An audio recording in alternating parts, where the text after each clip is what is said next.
Assalamualaikum warahmatullahi wabarakatuh. Perkenalkan, nama saya Sanjan Melwati. Jadi di sini saya akan menjelaskan apa yang Bu Nina tadi pagi menjelaskan sebuah materi, yaitu tentang apa itu sebuah puisi. Mungkin sedikit ada hal yang berbeda, tapi isinya sama kok. Sebelum itu kita harus tahu puisi. Jadi puisi adalah karya sastra yang bahasanya terikat oleh rima dan merupakan gagasan serta perasaan seorang mengenai suatu hal yang dituangkan ke dalam kata-kata yang sangat indah. Jadi di sini saya akan menjelaskan keempat struktur batin puisi. 1. Tema adalah pokok pikiran, dasar cerita yang dipakai sebuah dasar pengarang mengubah atau mengarang sajak dan sebagainya. 2. Rasa atau perasaan adalah sikap pengarang terhadap inti permasalahan yang berada dalam puisinya. 3. Nada adalah sikap pengarang terhadap pembacanya sehingga berkaitan erat dengan rasa dan tema. 4. Amanat adalah sebuah pesan yang ingin disampaikan pengarang terhadap pembaca. Jadi menurut Kamus Besar Bahasa Indonesia yaitu KBBI, puisi merupakan ragam sastra yang bahasanya terikat oleh irama, matra, rima, sutra, penyusunan lirik, dan bait.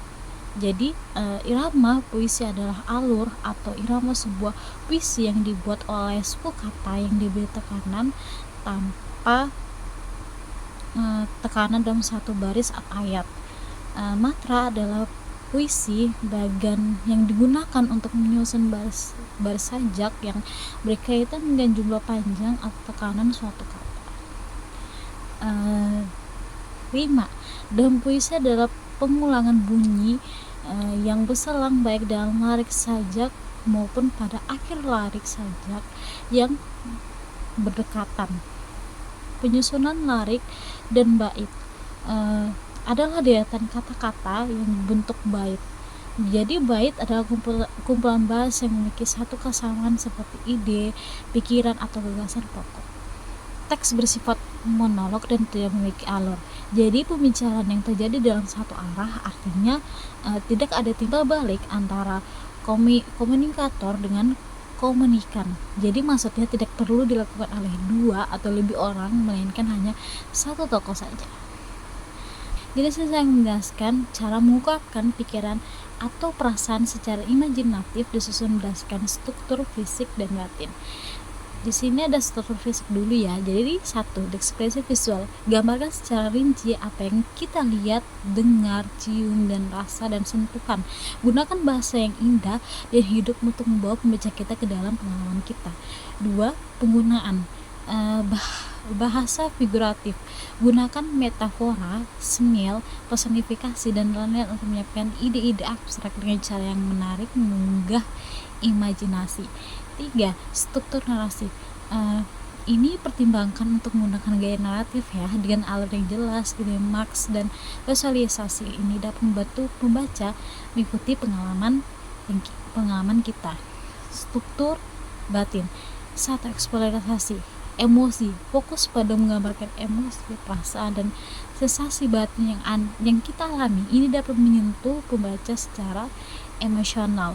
2. Introspeksi dan refleksi, ungkapkan pemikiran, pertanyaan, dan wawasan yang muncul dari pengalaman kita. Ini dapat memberikan kedalaman dan perspektif yang membantu tulisan kita lebih bermakna.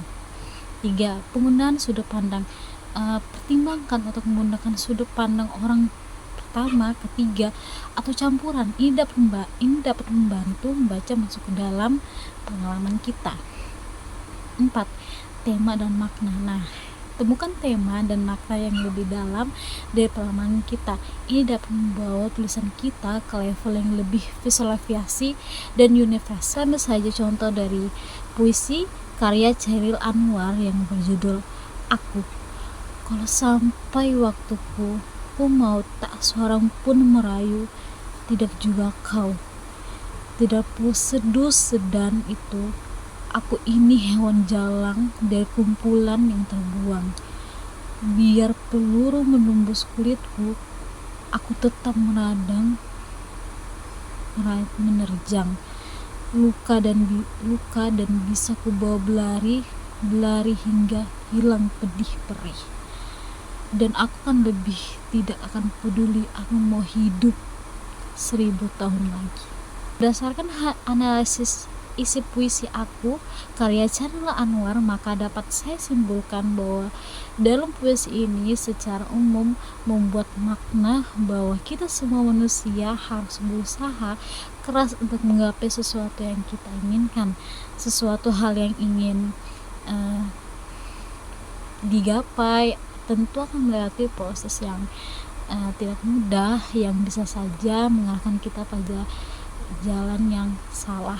Namun kita tetap semangat untuk berjuang, bukan hanya berjuang sendiri atau mementingkan ego, tetapi juga memerlukan bantuan orang lain, karena pada dasarnya kita adalah manusia yang fitrahnya saling membutuhkan. Itu saja yang bisa saya sampaikan. Kurang dan lebihnya saya mohon maaf. Wassalamualaikum warahmatullahi wabarakatuh.